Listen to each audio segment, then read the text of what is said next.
Pour ce DIY ensoleillé, je vais avoir besoin de peinture blanche et d'une autre couleur. Moi j'ai choisi le jaune parce que c'est super lumineux et ça me fait penser au soleil. Bon, c'est un petit peu fleur bleue dit comme ça.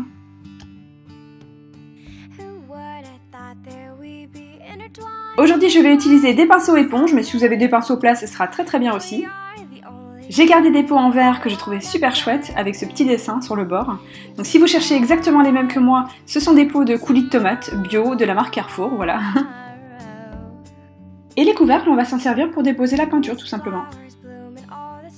Je vais commencer par mettre du jaune dans chacun des couvercles. Alors j'ai pas mis exactement la même quantité de jaune dans chacun des pots parce que je vais compenser tout simplement avec le blanc. Donc pour faire un dégradé, je vais mettre plus ou moins de blanc dans chacun des couvercles. Donc plus évidemment il y aura de jaune, moins je mettrai de blanc. Ça me permettra d'économiser un petit peu de peinture tout simplement.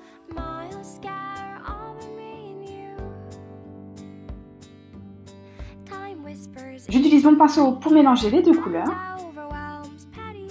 Et là c'est parti, je commence à peindre mon premier pot.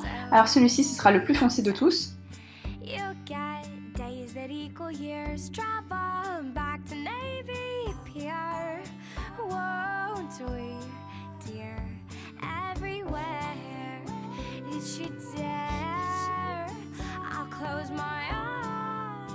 Pour ce DIY, j'ai eu la chance d'être aidée par un petit artiste junior.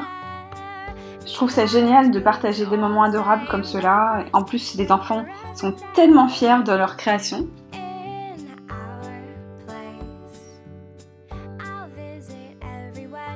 On a appliqué 2 couches de peinture sur chaque pot.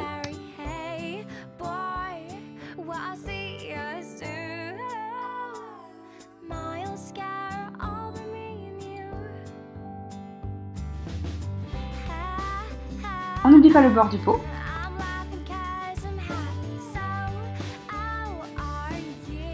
Et pour éviter les traces de pinceau, ce que je fais c'est que je tapote sur mon pot et ça me permet de changer un petit peu la texture. Ça donne un petit peu de relief à la peinture.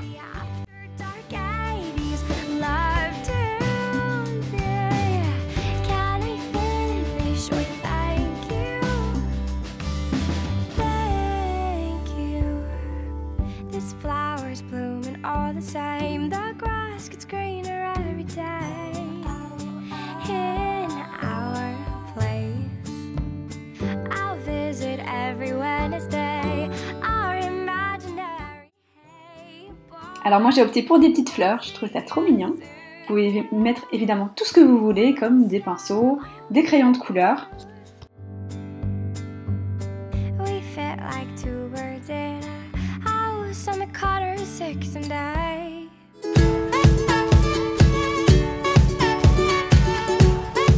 Pour ce second DIY, j'ai juste besoin de peinture blanche. J'ai pris mon dernier pinceau qui me restait, le plus grand.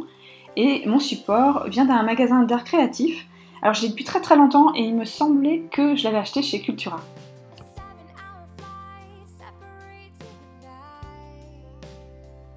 La première étape, vous l'aurez deviné, on va peindre le support. Donc avec le gros pinceau, ça va me permettre de faire des grandes surfaces d'un coup. Et ensuite, je vais m'aider d'un pinceau un petit peu plus petit pour venir vraiment dans le fond, peindre le fond parce que ça va être exactement la même taille que mon petit pinceau. Donc ça va bien m'aider.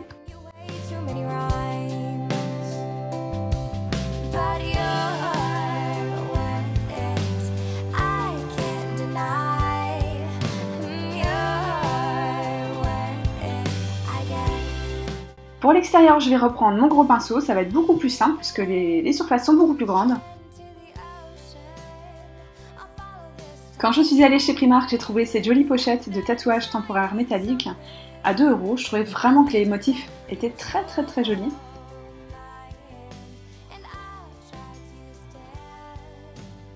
Je retire le film plastique qui est par-dessus et une fois que j'ai choisi mon motif pour le devant, je vais commencer par le découper.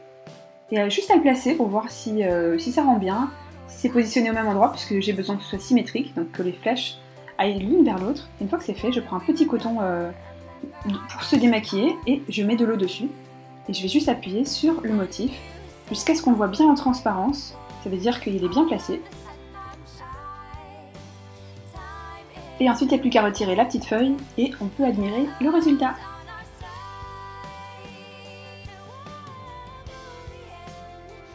Je m'occupe des côtés avec des formes adaptées à la taille et j'ai donc choisi ces deux-là. et je vais en mettre un de chaque côté. Donc c'est parti, on fait exactement les mêmes étapes.